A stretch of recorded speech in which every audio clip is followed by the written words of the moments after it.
Have you ever been scrolling Instagram or reading a founder story and thought, oh, she's so lucky?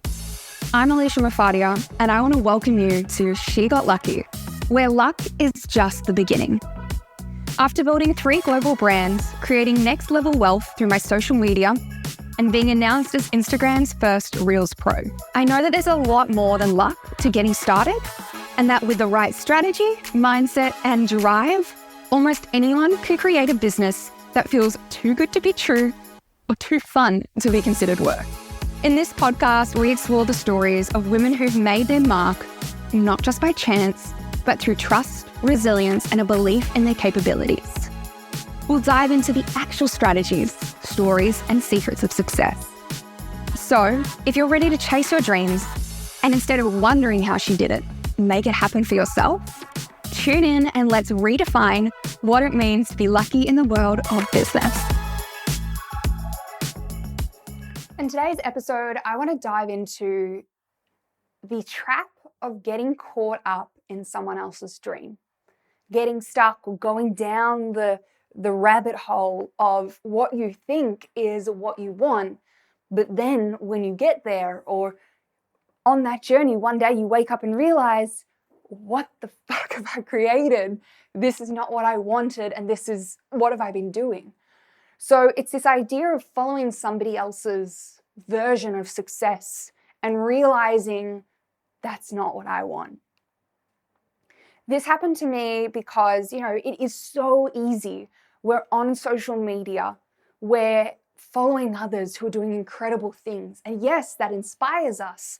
Yes, that allows us to see that we can aim bigger. Our level, our roof, our ceiling of what we can achieve is at one height. And then we see someone else go and smash it. And we're like, hang on a second, that could be me. Let me raise the height of my ceiling. Let me raise what I am capable of. And that's brilliant. So there's an element of following other people who are doing incredible things to be empowered by them. But one thing I see a lot of business owners doing, and I've been there, I've done that myself, is getting actually a little bit lost. And instead of being inspired to go and make our own version of success, we see what they're doing and we allow it to cloud our own idea, our own path. And for me, it's been definitely a very big up and down and left and right and here and there. And it just goes as I change, my path changes, my journey changes, my offers change. And I got lost at one point. I got lost. And it all came down to this beautiful, sparkly life that so many people are now selling online. And that is the passive income. You create a course, you have it on there and you sell it and you make money and that's it. You barely have to work anymore. You barely have to do anything. You can have this passive income and that's doing all the work for you.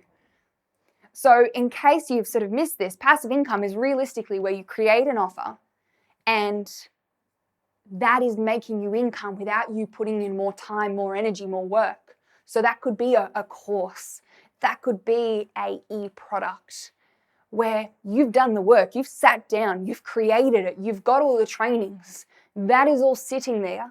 And now all you need to do is have the marketing that sells that on autopilot. So a lot of people are doing this and it looks incredible. It looks exciting. And I saw it. I saw what they were doing. I was inspired by what they were doing. And somewhere I thought that that's what I wanted. And so I started building for that. I had my courses and I started building them to be evergreen. And I remember that somewhere along that line, I felt so disconnected. I saw these evergreen sales and it didn't feel real. It didn't feel right. And this required me to check in with myself. Why didn't it feel right? Did it not feel right because of a story I was telling myself that I don't deserve money unless I'm working? Unless I'm working hard, I'm spending the time, I don't deserve it. You know, I've grown up with very hardworking parents who have literally built everything they have themselves. And that's come from, you know, my dad's business is very time heavy. He was working 7 days a week, 12 hours a day at least. And so growing up, I created this story of if I want to be successful, if I want to make money, I need to work lots and lots and lots and lots to do that. So I had to check in with myself. Was the reason I felt uncomfortable about passive income, about money coming in while I was asleep, about money coming in while I was out at a wedding, living my life and my business was making money for me? Was the reason I felt uncomfortable about that because of that story? And is that an opportunity for me to do some more work on myself? Or did I feel uncomfortable about it because that's not my version of success? That's not my version of what I want in my business. And it was a bit of a mixture of both. And what I learned was the type of business that other people are creating doesn't necessarily work for you. As a heart-led entrepreneur, I am so passionate about my clients and building connections with them, whether they are, you know, close proximity or whether they are in my membership or in a program. I love connection. I love understanding who I'm helping and understanding the moves that they're making and, you know, the change that comes from what we've done together. I love that. And so when I was selling my courses and I didn't even know, you know, a name popped up and that's all I knew. I felt so disconnected from the transformation I was creating for them. I felt really disconnected from my work. And that's where I definitely lost some of the magic of what I was doing. So passive income is incredible. Whatever sort of, you know, approach that you might be seeing someone else do out there and you're inspired by it, it might be fantastic for them, but it doesn't necessarily mean it's going to be fantastic for you. The grass is always going to seem greener on the other side. But sometimes, if we can allow ourselves the time to think about it and actually really visualize that, we then don't have to wait until we get to the other side to realize that grass is not what we wanted. That time, that space in your day, in your week, in your journey to actually check in and have that self-awareness of what I'm doing right now, what I'm creating right now, is this my journey or is it somebody else's that I am trying to follow and do like them? I love helping women I see their potential. I definitely feel I have a superpower in a sense of I see the potential in my clients. I see potential in people in my community who I connect with, my friends. I see so much potential in them that they are not aware of yet. And what I love about what I do is I get to, one, allow them to see that potential, and two, help them to bring that to life.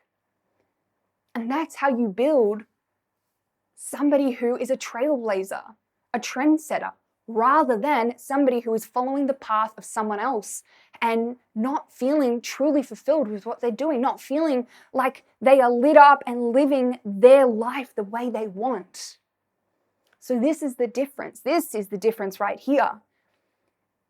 And being through it myself, I spent probably about a year paving the way, making the path that I thought was right, only to realize that I was paving a path that I thought led to success.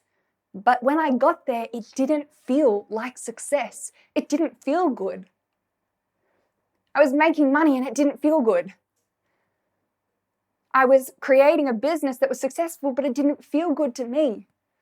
And how am I supposed to show up every day in a, really authentic way? And how am I supposed to deliver what I'm doing if I don't truly believe in the way I'm doing it? So this is where you get to ask yourself that. All right, This is a bit of a deep episode, so I really do want to just encourage you, whether you're in the car, whether you're walking, whether you're, at your desk, wherever you are listening to She Got Lucky podcast, I want you to just take a moment of silence, of space, and I want you to allow yourself to just ask, just check in. The journey you are currently on, the journey you are working so hard for, is it yours? Or is it someone else's that you're trying to replicate and follow because you think that they seem happy and that's what you're craving as well? All right, like always, if you do love the podcast, please be sure to share it on your story. I always love seeing where you're listening to the She Got Lucky podcast. But otherwise, I will see you on the gram or until the next episode.